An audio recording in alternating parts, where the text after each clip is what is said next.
Good morning, councillors, and welcome to the information session that's going to be delivered by John Scriven, who is part of the Darling Downs South West Queensland Feral Pig Program.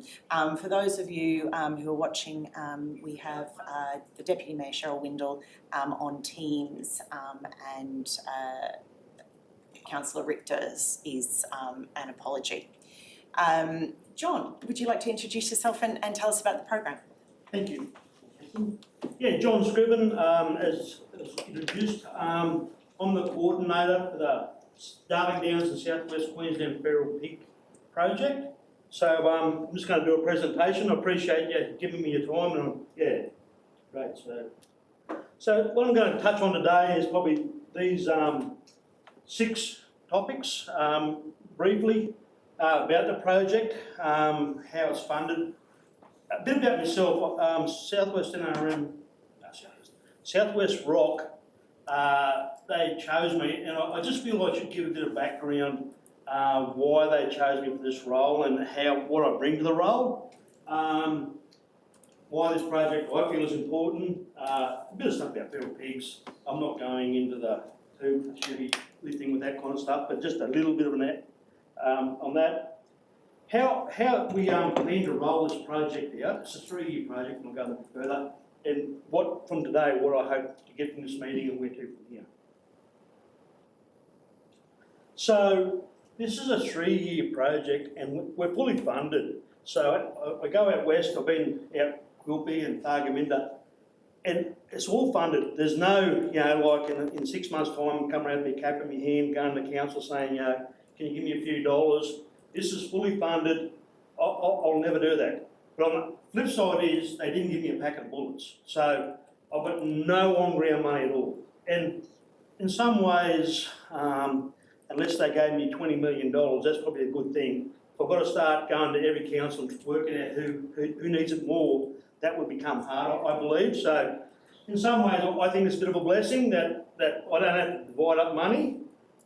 I should say it's fully funded, and it's part 8A of the Feral Pest Initiative. Now, you would be aware of all the 1, 2, 3, we're up to 8A now.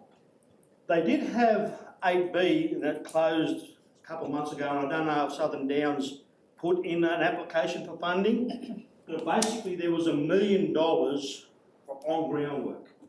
And if you thought you could chase pigs, or you had chased pigs, or all you had to do is have an ABN to be available to have applied for that money. So for $1 million all over Queensland, it was way oversubscribed, as you'd imagine. Right? There was a lot of applications. I think there was 47 or 48.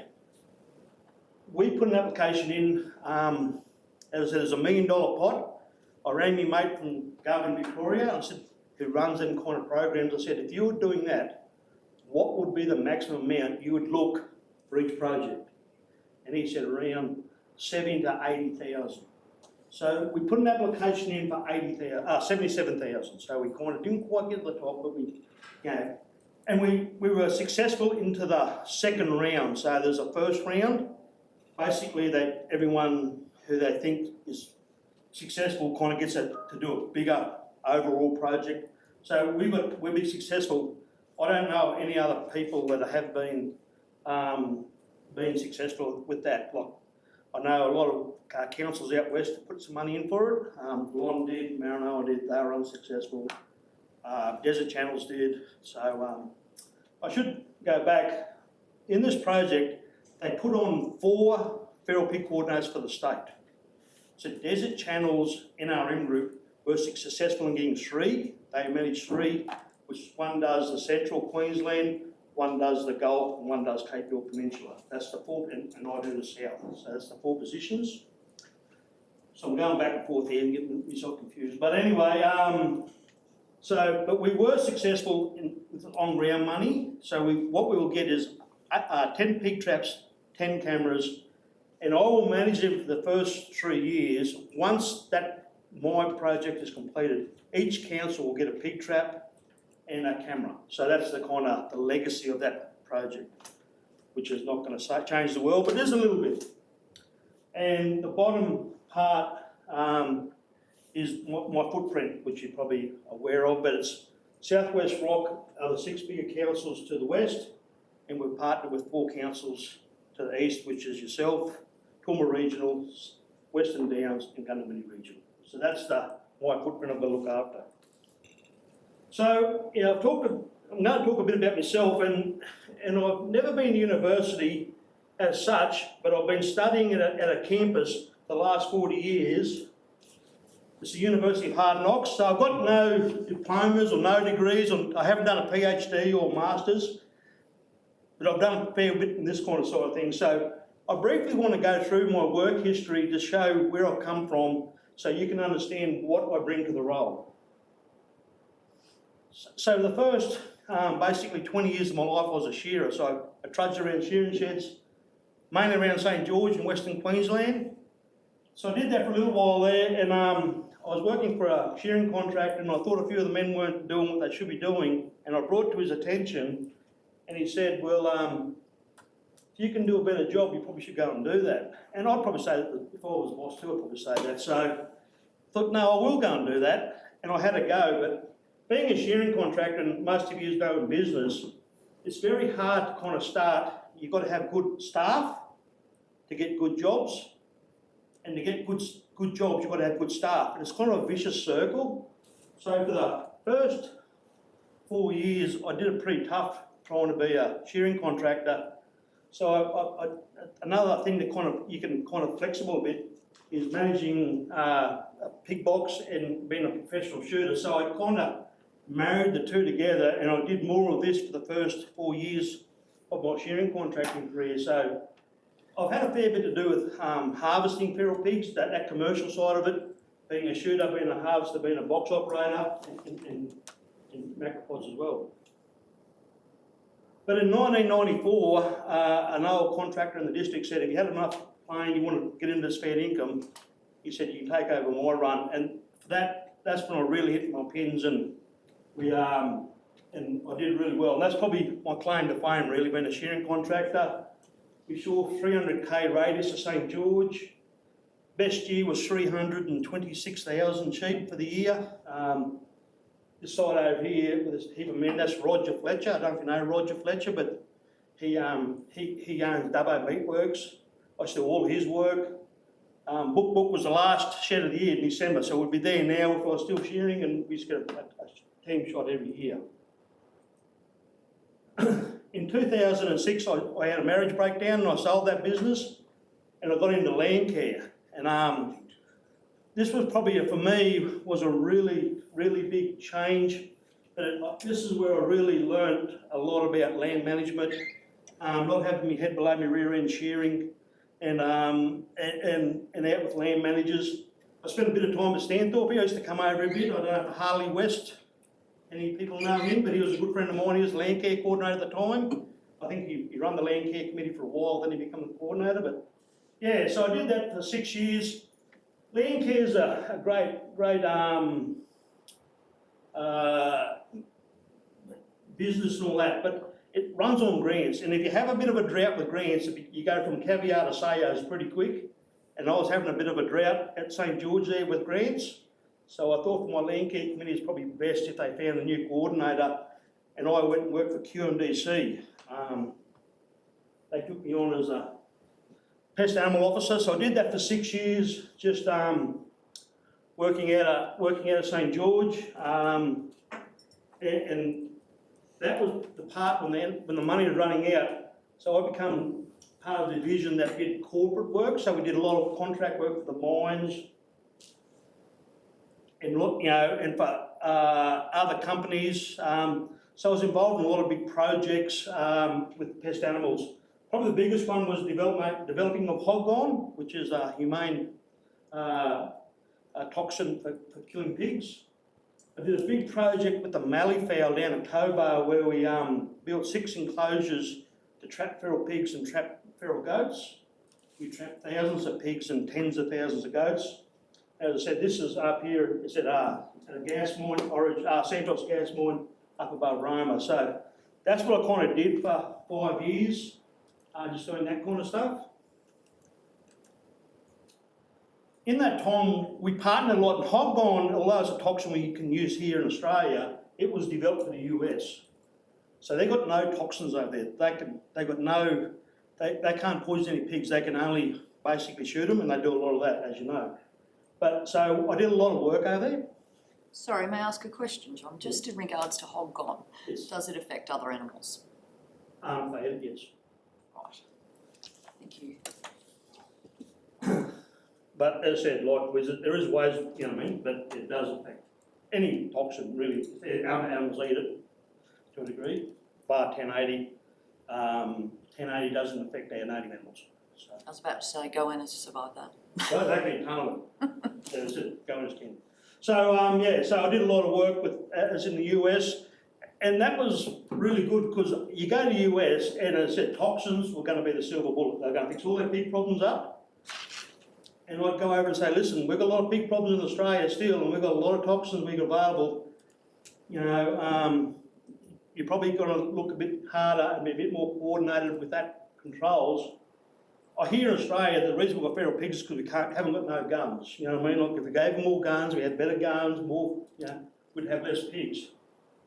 We've got a lot of guns in the US, there's still got a lot of pigs over there. So I don't know if that's a silver bullet neither, you know. So, but they do have a lot of technology we don't have, and that, you know, the US does lead itself, but in trapping, they have got a lot of technology there.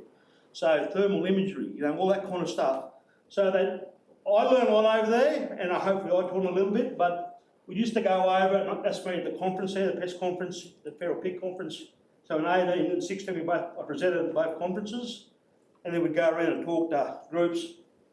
The real funny thing of that is, at the time, me and Darren Marshall, we had our base presentation. So if we're going to a group of landholders, we had a presentation, this is our base. At this workshop here, our equivalent in the US and Texas had his base presentation, nearly every slide was the same. You know what I mean? You think US and Australia, pigs don't change. You know, they're the same kind of stuff, so. But yeah, so. But in 2016, 17, I kind of, 16 I did a part-time, but 17, I got my childhood dream of managing a big property. This was a 25,000 acre property at St George. And I did that. I left pest animals for a little while. A big carbon organisation bought this property in 2023, and I moved over to Toowoomba. But I really enjoyed my time doing this. But as I said, you know, it was, I left school at 15 to manage a property, and it took me about 30 years to get there. At the end of this, I had a young son, or the youngest son was in boarding school, and I don't think people got kids in boarding school, but they are pretty exy. So I took on a part-time role, working for the Murray-Darling Basin Authority as a regional engagement officer for them. So it was a 20-hour a week part-time role. My wife, she was doing, at the time, doing three-quarter role as a social worker in St George. So she did the reporting part of it, and I did the engagement part. But yeah, I actually enjoyed that role. It was a pretty good role, working for the Murray-Darling Basin Authority. Yeah, it was really good. And the last 12 months after I left out there, I worked for the Department of Resources as their engagement officer for Queensland. Believe it or not, that photo over there, and this slide, this presentation's been done for 8 other councils. That's at the showgrounds just up here. It was the coldest day I've ever been into in my life.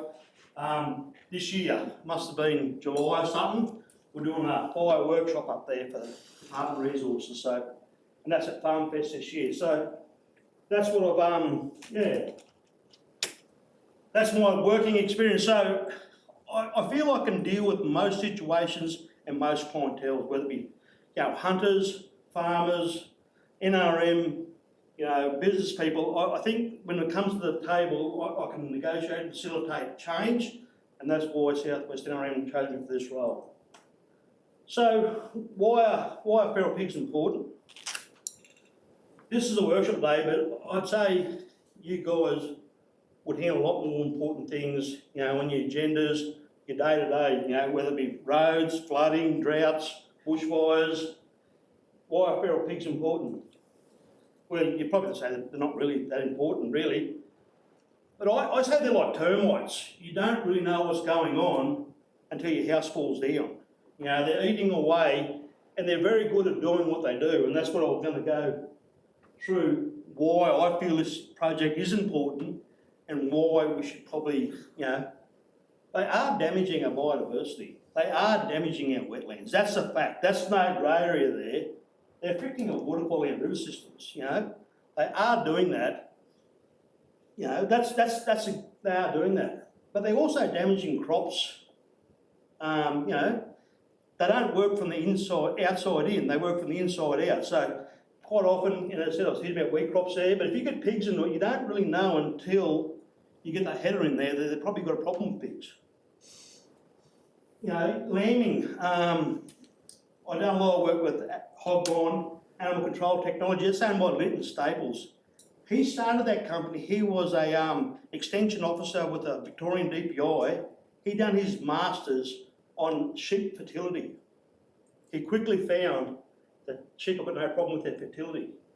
The lambs just don't survive. You know, predators stop that. Yes. John, being a landholder, I certainly understand and concur completely with what you're saying. One of my concerns from what I see is that there has been a definite increase, and when I say definite, significant.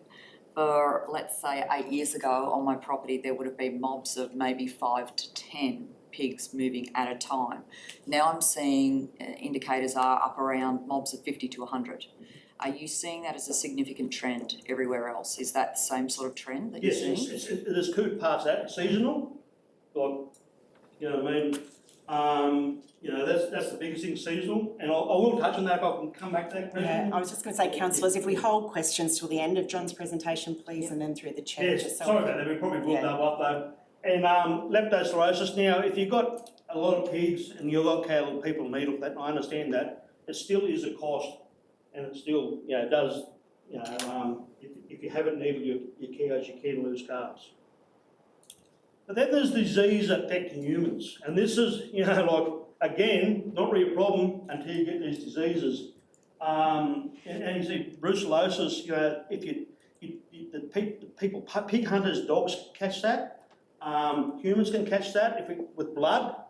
Leptospirosis, again, that's another, you know, a mate of mine had that and he thought he was going to die and didn't really care if he did. Like it is a nasty disease.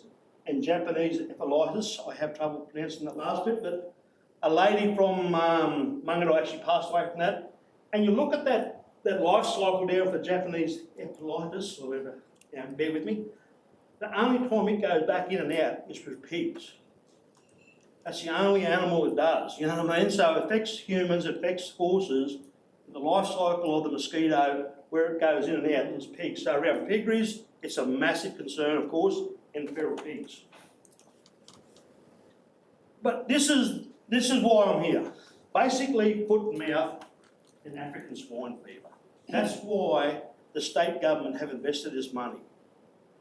That's why I'm here. So with foot and mouth, you know, as I said, if that got into Queensland, Australia, it would bring us to our knees, like economically, socially, and that's it. There's landholders in the room, and you would know that. You know, your sale yards here is a massive thing. As I said to Roma Council, I hope you can make that into an arena, because if foot and mouth gets here, that's all you use it for, as a horse arena, horse stables. African swine fever, it's a massive thing, and it kills so well. And I say to people, if it wasn't for piggeries in the pork industry, we'd probably use it like myxomatosis with our pigs. It can kill so well. The biggest restraint African swine fever has is it kills so fast. So when the first scare come in of Indonesia, piggeries in the Darling Downs would had tons of hog on to put in their piggeries and knock their pigs down so quick, so it wouldn't spread among their piggeries. So that's a massive one. So them two things are probably the reason the state government have funded, and I think the federal government's put a bit of pressure on them, said like New South Wales has pumped a lot of money into foot and mouth projects. I think they've pumped about 40 million in the last 2 years into feral pigs in New South Wales. So, but you know, best case scenario, we never get foot and mouth. I go around talking to people. Hopefully, our land protection officers and all that are better upskilled, the public's better upskilled. We get a few bit better yields in our crops, we get a few more lambs, happy days. But if putting Mount God here, I reckon I'd be dragged into a room and said, listen, what's the capabilities of the Blind Shire Council? What's the capabilities? And that's what this project's more about than anything, is protecting us, for that. But in the meantime, let's try and lower the feral pig numbers. Let's try and, help our biodiversity in our wetlands and all that. So I've talked a lot about pigs, and this is what we'll kind of go into a little bit now, and this will probably answer a few questions. Monkeys, elephants and dolphins are the only animals on this world, in an animal kingdom, that are smarter than pigs. Dogs and pigs, I reckon, on the same trainability. So, you would have heard that, no one can change a dingo because you're teaching a dingo bad habits or wild dog bad habits, but yet we let every Tom, Dick and Harry chase feral pigs, and that's okay. Donnie Saw, I've done a lot of work with him, and he's the guru of feral dogs, and he is the guru. Said there's wild dogs out there who've got a PhD on human nature. Well, I'll tell you, there's pigs out there who've got the same deal. There's a lot of pigs out there that know what's going on. And they said they're very smart. And thermal imagery has shown us that. That's helped us to show what's going on there. There's more pigs in the environment than we think. Their smell. I've heard figures of 6 times better smell than a dog. I can't find actual numbers to back that up, but they can smell better than a dog. A dog can smell fire ants 3 foot underground. So you've got something that's got better smell than that. And you'll see any fun that's seen feral pigs, as soon as anything goes a bit they'll hit the nose will hit the air and they'll look for scent. That's their go-to. Their reproduction figures are phenomenal. Like, other than mice and rabbits, nothing matches to them. If a female sow reproduces at 3 or 4 months old, she can do that 2 more times, 3 times in 2 years, and that first litter will be reproducing in the 2nd year. And I have got a slide there, and maybe I should do more on that, of how they do breed and how they do multiply. And that's why we say, to make a difference in feral animal control, feral pig control, you've got to knock down around that 70%. Now, in an average season, if you get over 60, you'll probably make a difference. In a good season, if you're not getting 75, you're not making a difference. So if you just go out and shoot half the numbers, although that will help probably production for that year, you're going to have the same problem next year, if not more. So that's the number we aim for. When we're thinking about knocking down feral pigs to make a difference, you've got to be aiming for around that 75%. Minimum of 70, but 75 they talk.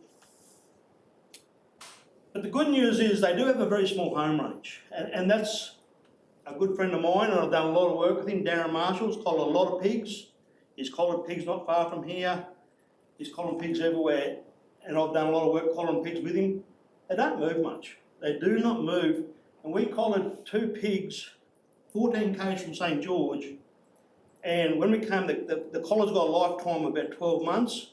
When it came time to remove one of the collars, someone on the gun, who was me, shot the collar, so we couldn't find it. We found that collar 2 years later. A pig hunter got it. It was still 2 k's from where that happened. For 3 years, them 2 pigs, one pig never went more than 2 or 3 k's from where we trapped him, and that was 14 k's from St George, and it's on a major highway, Mitchell Highway there. So if they've got food, shelter, water, they're pretty happy. They're pretty content and do not move. They're highly adaptive and opportunist omnivores. So the European boar, he lives in snow this deep.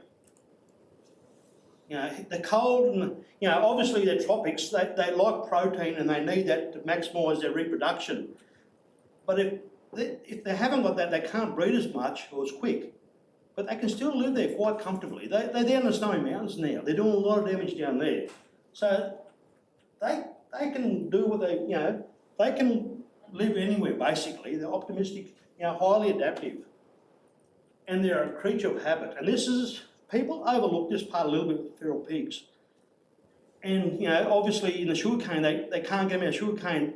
They're eating wheat, and someone puts something different there and think they're going to eat it. You know, it's better, you know, corn or... I say, like, I've got 5 sons, they tell me that sushi's really nice. We go out to a restaurant, have something different, Dad, have Italian or that. I know rump steak's nice. I'm pretty happy to have that, you know what I mean? And feral pigs are a lot like that. They're just happy doing what they're doing. Don't say they won't go to something better, but they've got to be kind of slowly they'll go that way. It won't be overnight. So if people get a bit of toxin straight on the ground, although it may be cracked corn and, you know, pigs should love that, unless they actually know that it's something that they want and really enjoy, they're pretty happy just to go and have a bit of grass or do something else. You know, if they're starving, that's a bit different, and I'll touch on them in a second. So I've just told you a heap of reasons, basically, I'm wasting your time and my time really, because I've just made them to be the greatest thing ever and we can't beat them. So how can we win the war, and what are feral pigs' kryptonite? What can we use to make a difference? Well, water. They can't sweat and they must be near water. They must have water. So, you know, that's a trough, you know, west of St George there. It was 39 degrees, so you don't understand why they want to bath.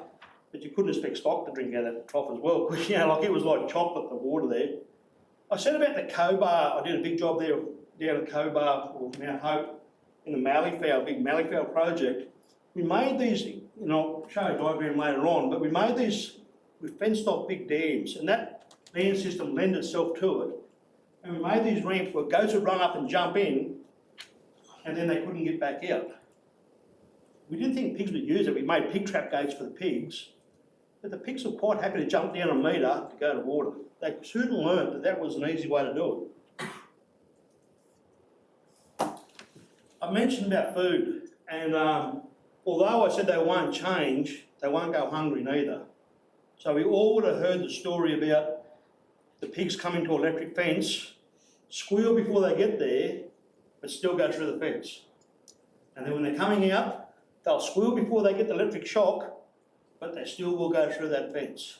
They will take the pain to get the gain. They will do that. So that's what something, they will not go hungry. The hungrier they are, the more they'll do it. That's the big thing. You know, if you get the right time where they're chasing food, they will do what you want them to do because they won't go hungry. A dog, on the other hand, you try and put a dog through an electric fence, like a wild dog or any dog, they'll come back over the top of you. You won't get me through an electric fence. I'll do what I've got to do to keep away from it. I'll go hungry for a day or so. Probably need that, but anyway. And then there's fencing, and I know probably Southern Downs probably doesn't lend itself to fencing with hills, gullies and all that, but that basically the only time we've ever taken feral animals out of a situation is on an island. If we can make an island, maybe we can do that. So exclusion fencing, and as I said, I don't, you know, obviously the exclusion fences and water and a lot of water ramping up of hills doesn't lend itself, but that does work. Maybe not in Southern Downs, but that does work. And that's what I was saying about what we did down at Cobar. If you can eliminate the water, you can control them, and probably in Southern Downs, you're probably limited there too with your springs and all that. But that's the third thing that we can use. So, I've gone over, hope I touched the pig stuff. Now I'll go on to how our project has been, we've told the state government how we're going to do it and what our milestones are based on. And that is partnering with council and LPOs and their biosecurity officers. So that's basically where I'll be working from. That's where the rubber hits the road for me. Obviously, I'm here talking to you, and that's mainly because I want you to understand what I'm doing and why I'm doing it. You know, I won't be here annoying you every day. Like, basically, unless you want some specific thing or how it can help you, obviously it'll feed through the mayors, will feed back, how I'm going, what I'm doing. But that's where I hope to work in that space there with you, biosecurity officers or your LPOs, or we all got a little bit of a different name as I travel across the state. We have got a big monitoring program in part of our, well, we want to kind of somehow set up a monitoring program over the southern part of Queensland to get an understanding of what we're dealing with. And David Koch from Channel 7 said something years ago, and it kind of resonated with me, and especially with this. He said, you can't manage anything you can't count. And there's been several times I've done a lot of work in feral pigs, mainly with helicopters, spending a lot of dollars, and I don't know if that was big use of our money.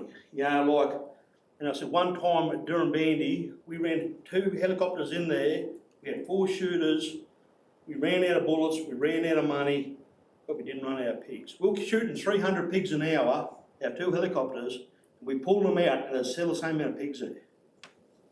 Was that a waste of money? Probably. So, if you know what you're dealing with, would it have been better probably to do a baiting campaign there and then come in and mop up the helicopters? Probably. Don't get me wrong, helicopters do a massive job.